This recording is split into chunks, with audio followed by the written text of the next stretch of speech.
Une Pride anticapitaliste, féministe, antiraciste et écologiste a fait vibrer les rues de Lausanne samedi 2 juillet. Son nom, la Pride de nuit, en écho au collectif parisien du même nom à l'origine du premier événement du genre en 2015. Son but, s'opposer à la dépolitisation des prides et au pinkwashing. Ça, c'est le site internet de la plus grosse Pride de Suisse, celle de Zurich. Et ça, c'est l'entreprise pharmaceutique qui commercialise le Truvada, soit l'un des médicaments les plus utilisés pour lutter contre le VIH et qui coûtait encore 900 francs la boîte il y a 2 ans car Gilead a retardé au maximum la commercialisation d'un générique. Et ce n'est pas le seul partenaire de l'événement. Des sponsors tout aussi nombreux du côté de Bulle qui accueillaient cette année la marche romande des fiertés. Pour certains, dont le collectif Pride de nuit, c'est le symbole d'une récupération de la lutte queer par le capitalisme. Même s'il se défend d'avoir voulu lui faire concurrence. On a voulu se mettre en démarche de complémentarité. On peut faire des choses différentes et on peut créer des événements différents, c'est pour ça qu'on l'a pas fait le même jour d'ailleurs. Est-ce que ça s'est construit en réponse ? Potentiellement un petit peu, dans le sens que effectivement on avait besoin d'un endroit et d'un espace dans lequel porter certaines revendications qui n'étaient pas visibilisées avant, surtout après le mariage. Le mariage pour tous, entré en vigueur ce mois-ci, et avant lui le partenariat enregistré, accepté en 2005, ont en effet marqué une forte décroissance dans le militantisme. Des votations symboliques qui démontrent un changement général des mentalités par rapport au contexte des premières Prides.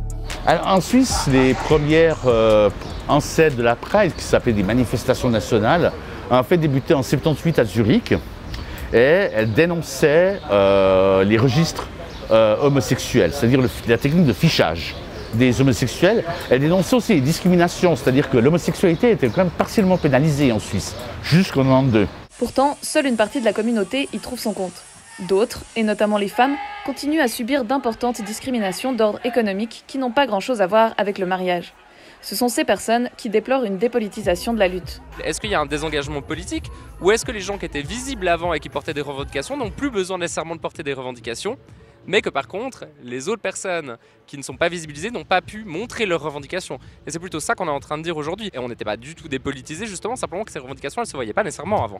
Des revendications précises et nombreuses, parmi lesquelles certaines affichent clairement une dimension sociale, comme une caisse maladie publique et unique, la semaine de travail de 4 jours, un salaire minimum de 25 francs de l'heure, une reconnaissance institutionnelle du travail domestique et éducatif, la fusion de l'AVS et du deuxième pilier, la régularisation des sans-papiers, la reconnaissance de l'orientation sexuelle ou affective et de l'identité de genre comme motif d'asile, etc.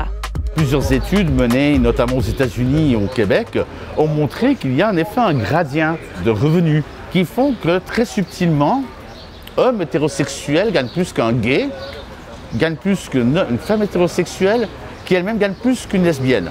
En fait, le droit du travail est tellement peu fort en Suisse qu'en fait, si on est dérangé par le fait qu'une personne soit trans ou qu'elle vive avec le VIH au sein de son entreprise, c'est très facile de la virer pour une autre raison.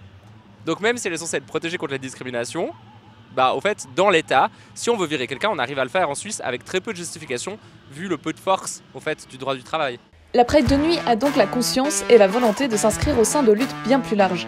Son manifeste a d'ailleurs été signé par de nombreux autres collectifs comme la Grève féministe, Rainbow Spot, une association qui soutient les personnes migrantes LGBTQIA+, ou encore la Grève du climat.